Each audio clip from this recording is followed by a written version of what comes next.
Up until yesterday, the second-team interior offensive line, Chris Reed at left guard, Austin Schlottman at center, Ed Ingram at right guard.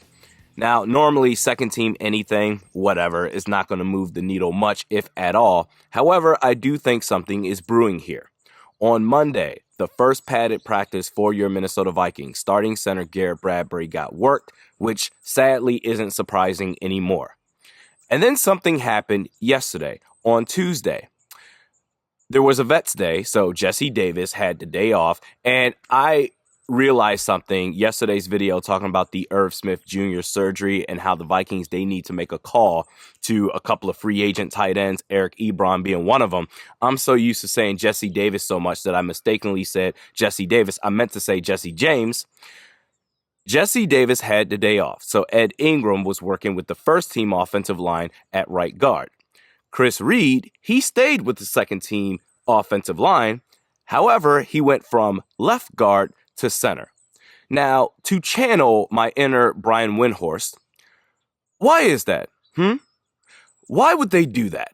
What was the point of having Chris Reed switch positions on the same second-team offensive line that he's been with? Austin Schlottman, he's been a center this whole time. Why not just keep it going there? I'll tell you exactly why. Because this coaching staff is laying the groundwork down for if they ultimately pull the plug on Garrett Bradbury as the starting center, Chris Reed will be the contingency plan. You don't want to necessarily throw him in the fire right away. There's the physical element to the game of playing center, but also the mental aspect, setting up protection pre-snap as an example.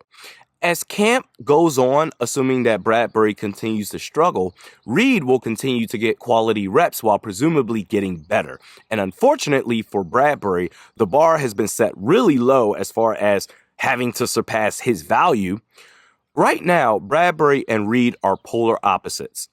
Bradbury is book smart without the physical tools, whereas Reed has all the physical tools, just need to work on the mental part. And if Reed gets bumped up to start, eventually the upgrade there is going to be enormous.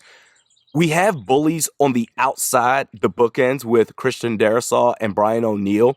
Chris Reed is a bully. He can be that bully for us in the middle. Because I'm telling you right now, if I'm an opposing defensive coordinator and I've got the Vikings scheduled for my next upcoming game, the first thing that I'm going after to attack is Garrett Bradbury. This is a guy who, like clockwork, is going to be responsible for forfeiting at least 1 to 2 possessions a game for the Vikings offense. You don't think the Packers are already aware of that? I'm tired of watching Kenny Clark twice a year throw this dude around like a rag doll with no resistance. You make this change at center, it's going to make all the difference in the world.